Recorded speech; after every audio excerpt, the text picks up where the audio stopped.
Buon Santo Stefano, buona serata, auguri agli Stefano, auguri alle Stefania.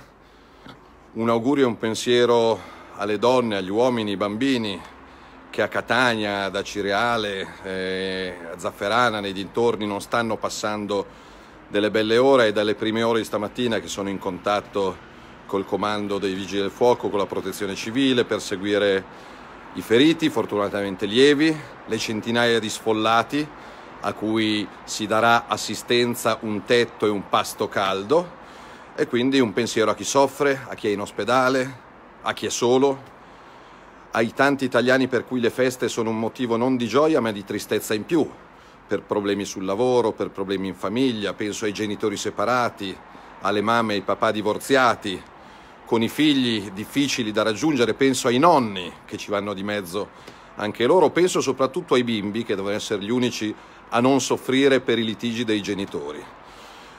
Qualche ora di relax in famiglia, sono sul balcone di casa dei miei genitori, con mia sorella, con suo marito, con il bimbo di 3 mesi, un bacione al piccolo Edo, con i miei bimbi che hanno scartato quello che è Babbo Natale, perché Babbo Natale, mi raccomando, continua a essere Babbo Natale che porta i regali ai bambini. Buoni o meno buoni, comunque Babbo Natale ha un gran cuore per tutti e non sta lì a far differenze. È un pensiero anche ai politici e ai giornalisti di sinistra, che vivono male anche durante le feste. Pensate che oggi per molti giornali, telegiornali, siti online, guardate Repubblica, guardate il Corriere, qual era il problema di parlamentari di sinistra, senatori di sinistra, deputati di sinistra, consiglieri regionali di sinistra? Salvini che la mattina fa colazione con pane e Nutella. Confesso questo mio enorme difetto, questo mio torto.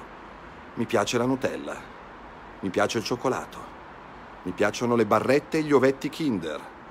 Mangio le girelle, mangio i flauti e ogni tanto il gelato. Salvini mangia pane e Nutella mentre l'Italia soffre. Sei il numero 1. Ah, guarda, aspetta, salutiamo chi è alle spalle. Ciao ragazzi, auguri. Sono usciti. Ciao. Sto facendo un live. Ah, lo stai vedendo? Hai riconosciuto la casa? Io ho riconosciuto te, che ti ho visto anche da bambino. Auguri. Vado avanti. Ciao ragazzi. Qua. Auguri a voi. Si fa live, qua sono in un condominio di Milano e quindi vedono come state vedendo voi e si affacciano alla finestra di fronte. Vabbè, e stavo parlando dei politici di sinistra, di pane e Nutella. Peraltro, avendo seguito dalle prime ore dell'alba, infatti, quello che stava accadendo in Sicilia, dove fortunatamente non ci sono stati dei morti, dove fortunatamente Vigili del Fuoco, Protezione Civile, volontari sono intervenuti subito per dare un tetto e per verificare i circa 500 stabili che hanno richiesto un intervento dopo il terremoto. Peraltro domani, a differenza di qualche politico di sinistra che critica Salvini con pane e Nutella, ma starà a casa tranquillamente a guardarsi la tele, si parte domani mattina, è mio dovere ma è mio piacere farlo. Sarò a Pesaro alle 11:30 a presiedere in prefettura un comitato per l'ordine pubblico e la sicurezza, perché se c'è puzza di mafia, se c'è puzza di 'ndrangheta, se c'è puzza di camorra, se qualcuno muore per colpi di pistola in pieno centro in una città tranquilla come Pesaro, è mio dovere esserci subito, quindi domani con prefetto, questore, polizia, carabinieri, guardia di finanza, ad analizzare la situazione a Pesaro e nelle Marche, perché se qualche mafioso rialza la testa, giù mazzate, perché ripeto, mafia, camorra e 'ndrangheta sono merda.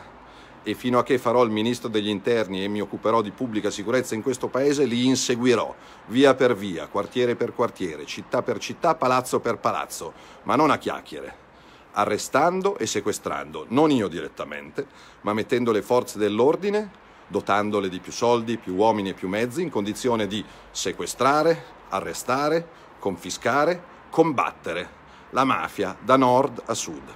Quindi domani mattina si parte da Milano, si arriva a Pesaro e nel pomeriggio si arriva anche a Catania, per verificare con gli occhi il lavoro che è stato fatto in queste ore, per cercare di dare una mano da ministro per quella che sono le mie possibilità, e in serata si ritorna a Roma, dove la Camera dei Deputati comincia a discutere una manovra economica che nel 2019 metterà, anzi rimetterà nelle tasche degli italiani circa 20 miliardi di euro.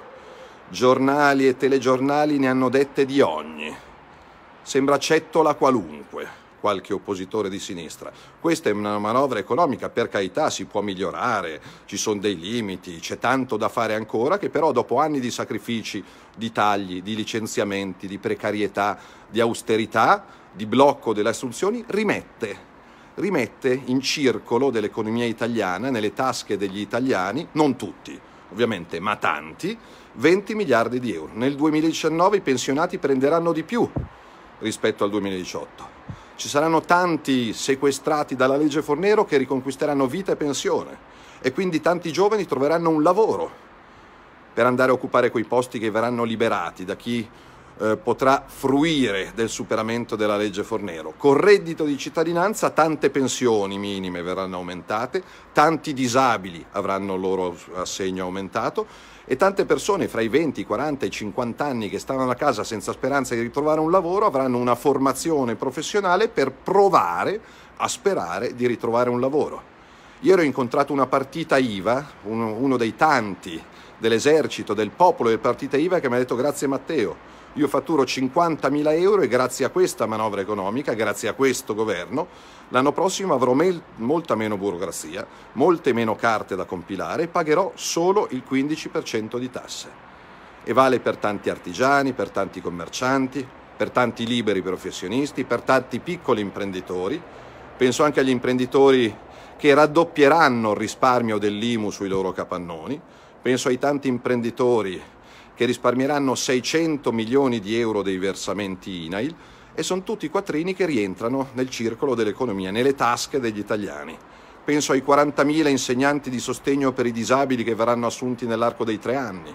Penso ai 600 medici che potranno cominciare a fare la loro professione. Penso ai 1.000 ricercatori che verranno finalmente stabilizzati.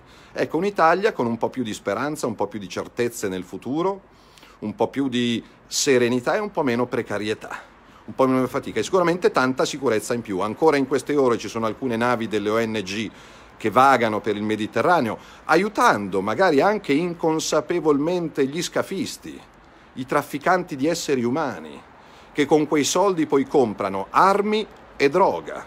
I porti italiani per i trafficanti di esseri umani e per chi aiuta il lavoro degli trafficanti di esseri umani sono chiusi. In Italia ci arrivano donne, uomini e bambini che scappano dalla guerra in aereo, come stanno arrivando a decine. In Italia entra chi ha il permesso, chi scappa davvero dalla guerra. Basta con le centinaia di migliaia di ingressi di quelli che la guerra ce la portano in casa, e poi spacciano, e poi scippano, e poi stuprano, e poi rapinano, e poi molestano. Basta, è finita la pacchia per l'esercito di delinquenti che negli scorsi anni aveva le porte dell'Italia spalancate. Ma il problema qual è? Salvini col pane e Nutella. Avete dei problemi, ragazzi miei. E vi dico un segreto: un ministro degli interni mangia, beve, dorme, sorride, si incazza, prende il taxi, va in bagno, passeggia, va in montagna, sta coi suoi figli, fa quello che fanno milioni di italiani normali. Forse questo dà fastidio a tanti intellettualoni e professoroni ed ex ministri di sinistra. Avere un governo di gente normale, che fa cose normali, che fa da ministro quello che faceva prima di essere ministro e lo farà anche dopo aver finito di essere ministro. Certo che se l'opposizione voi la fate attaccando il pane e Nutella del ministro Salvini, noi stiamo al governo non per 20 anni, per 30 anni. I fatti, la sostanza, la coerenza e l'onestà. Ho tanti difetti, sono un uomo pieno di difetti, sono milanista. A proposito, 4 partite senza gol, senza idee e senza cuore. Non posso più commentare neanche il calcio, perché ormai qualunque cosa io dica o faccia non va bene. Però da milanista una squadra così senza anima, senza idee, senza un costrutto io non me la ricordo negli ultimi anni. E sì che ho cominciato a tifare Milan quando era in Serie B, Non ho cominciato a tifare Milan quando c'erano Gullit, Van Basten e Rijkaard. Ho cominciato a soffrire, come tanti tifosi, però se Salvini va coi tifosi, sbaglia. Se Salvini mangia pane e Nutella, sbaglia.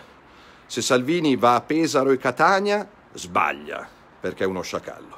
Se Salvini non va a Pesaro e Catania, sbaglia, perché se ne frega. Se mangio gli spaghetti col ragù, sbaglio. Se mangio i tortellini col ragù, un dibattito di 2 giorni su alcuni siti internet, Salvini ha mangiato i tortellini col ragù. I tortellini si mangiano in brodo. Amici miei, confesso un mio limite, non mi piace il brodo. I tortellini mi piacciono asciutti. Lo chiedo a voi, lo chiedo a Francesca, lo chiedo a Saro, lo chiedo a Paolo, lo chiedo a Francesco, lo chiedo a Marcello. Posso mangiare i tortellini al ragù o un ministro deve mangiarli solo in brodo? Posso fare colazione con pane e Nutella? E ovviamente preciso una cosa, lo dico a Luisella, lo dico a Luana, lo dico a Luca, lo dico a Vincent, nessuno mi paga 1 lira o 1 euro ovviamente, non faccio pubblicità, non faccio l'influencer, non mi dà soldi, non mi dà niente nessuno, però se ci sono prodotti italiani, un vino italiano, un olio italiano, una pasta italiana, un cioccolato italiano, una camicia italiana, posso dire viva il Made in Italy, orgogliosamente, perché si fa politica anche quando si fa la spesa, si fa politica anche per gli acquisti di Natale o di Capodanno. Chi compra italiano aiuta un operaio italiano.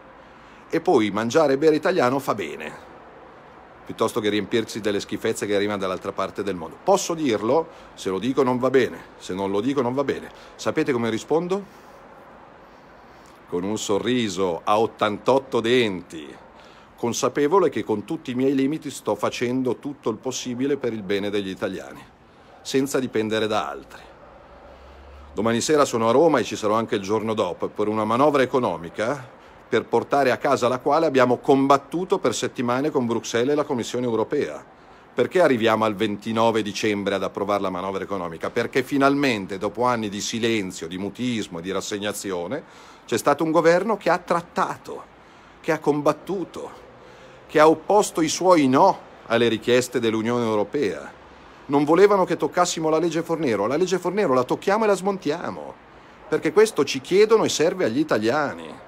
Chiaro che le altre manovre economiche le approvavano tranquillamente prima, perché a Bruxelles erano felici, si tagliava e chi si è visto si è visto. E applausi a Monti, applausi a Renzi, applausi a Letta, applausi a Gentiloni. Adesso giornali e telegiornali sono un coro quasi unanime contro Salvini, contro Conte, contro il governo Lega 5 Stelle, perché non abbiamo amici potenti, non abbiamo padrini e padroni. Questo è un governo senza padrini e senza padroni. E io lascio alla sinistra giornalini, giornaloni, televisioni, banchieri, finanzieri, intellettuali, professoroni, e mi tengo ben stretti milioni di italiani normali, concreti, onesti e per bene, che vogliono un governo composto da gente normale, onesta, concreta e per bene. Io ringrazio Cesare, ringrazio Elena, ringrazio Davide, ringrazio Carla, ringrazio Maria Grazia che scrive viva la Nutella, ma a me ognuno mangia quello che vuole, però che ci sia dibattito politico. Mi hanno chiesto oggi in 10 le dimissioni, da sinistra, il PD, e l'EU, e potere al popolo, e Salvini dimettiti, perché mangio pane e Nutella. C'è gente che ha rubato per anni, magari non mangiava pane e Nutella, magari mangiava caviale e champagne. Adesso arriva questo sfigato di Salvini che fa il vicepresidente del Consiglio, fa il ministro dell'Interno e impazziscono perché gli italiani gli vogliono bene, perché gli danno fiducia dopo 6 mesi di governo, perché si fidano. E questi impazziscono. Non abbiamo 1 lira, non abbiamo amici potenti, non abbiamo protettori potenti. C'è il signor Soros, questo multimiliardario che controlla governi, controlla parlamenti, regala soldi a destra e manca nel nome dell'immigrazione fuori controllo, che penso se potesse mi cancellerebbe dalla faccia della terra. Ma ne sono contento di avere un certo tipo di avversari. Io sono solo felice, vuol dire che stiamo lavorando bene. Vuol dire che se giornali e telegiornali sparano a zero dalla mattina alla sera contro di me, contro la Lega e contro il governo, vuol dire che stiamo lavorando bene. Paola mi dice ci vediamo ad Albino. Sì, ci sarò il 28 sera alla festa della Lega in provincia di Bergamo. Sarò durante la giornata a Roma e la sera vengo. Potrei starmene a casa, potrei stare davanti al caminetto della villona che non ho, senza mangiare pane e Nutella. No, domani mattina si parte. È mio piacere ed è mio dovere esserci. Pesaro, Catania, Roma, il 28 sera Albino. Poi spero di avere qualche giorno per stare con la mia bimba, che il papà lo vede più su Facebook che dal vivo, sempre che a sinistra qualcuno non si offenda, sempre che un ministro possa passare qualche giorno a Capodanno con sua figlia. Tanto chiederanno le dimissioni lo stesso. Io sorrido, lavoro e tiro dritto. Guarda che bella, Milano, con la nebbia, con le luminarie di Natale. Grazie a chi ha dato un senso a questo Natale, grazie ai volontari, grazie ai medici, grazie agli infermieri, grazie a chi sta lavorando in questo momento e mi state scrivendo intanto, grazie a Roberta, grazie ad Adriana, grazie a Simone, grazie a Valeria, grazie a Patti, grazie a Ivan da Sestri Levante. Siete in più di 12.000 in questo momento, mentre un ministro sul terrazzo dei suoi genitori in una periferia milanese sta parlando con gli italiani. Sì, preferisco il dialogo diretto con voi, ho capito, perché se aspettate di avere notizie certe dai giornali, dai telegiornali, campa a cavallo. E quindi ricominceremo a parlare direttamente. Vedrò di trovare ogni giorno, ogni 2 giorni, quei 10-15 minuti per raccontarvi come sto usando i soldi che voi mi pagate con lo stipendio, essendo io un dipendente pubblico vostro, essendo io pagato da voi e quindi a voi devo rispondere. Se a qualcuno dà fastidio che io mangi pane e Nutella, per carità di Dio, mangerò pane, burro e marmellata come mi piaceva la mia nonna da piccolo. Ecco, domani, prima di partire per Pesaro, per Catania e per Roma, pane, burro e marmellata. Così magari a Repubblica riusciranno lo stesso a fare degli articoli. Che vergogna! Un ministro che mangia pane, burro e marmellata. Posso dirvi una cosa? Fatevi una vita. Fatevi una vita. Rilassatevi. Fate opposizione, sì, ma sulle cose vere, sulle cose concrete. In questa manovra economica l'agenzia che si occupa dei beni confiscati ai mafiosi raddoppia in uomini, in soldi, in poteri.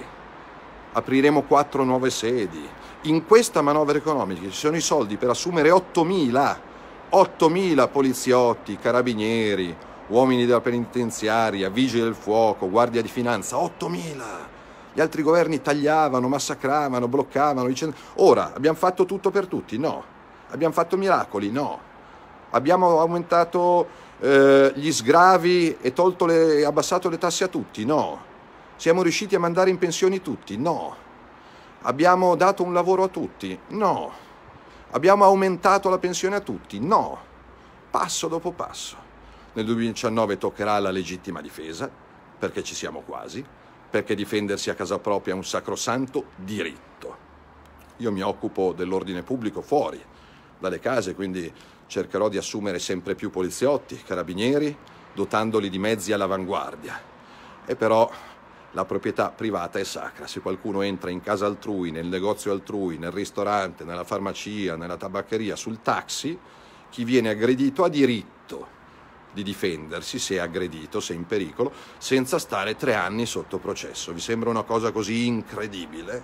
No, ecco, io penso che in questi 6 mesi, dal taglio dei vitalizi, al decreto sicurezza, al blocco degli sbarchi, all'aumento degli uomini delle forze dell'ordine, a una manovra economica che comincia a smontare la Fornero, comincia la tassa unica, la flat tax, che restituisce speranza a milioni di disoccupati. Ecco, sono orgoglioso di quello che insieme, perché l'abbiamo fatto insieme, nel bene e nel male stiamo governando questo paese insieme, di quello che abbiamo fatto in questi 6 mesi. Vi ringrazio, perché sennò mi prendo un accidente, sono qua e fa freschino a Milano con la camicina e il golfino. Non so se a sinistra piacciono questa camicina e questo golfino, però è quello che passa al convento. Un bacione a tutti, ancora buon Natale per chi non l'avesse ancora avuto, buon Santo Stefano, buona ultima fase di questo anno che ci ha dato enormi emozioni, tanto impegno, tanta responsabilità, tanta stanchezza per quello che mi riguarda, ma anche tanta soddisfazione, e l'impegno nel 2019 è essere ancora più presente, ancora più concreto, per un paese sempre più forte, più sicuro, più libero, in cui ritorni la speranza. Grazie, grazie, grazie, grazie anche ai contestatori, che anche su questa pagina hanno libertà di dire quello che vogliono. Lunga vita, perché se invece di contestare Salvini per quello che fa, lo contestate per quello che mangia, per quello che beve, per come si veste, vi mando un bacio enorme. Grazie, grazie, grazie, io vado avanti, ma anche voi andate avanti così. Ci vediamo domani a Pesaro, a Catania e a Roma.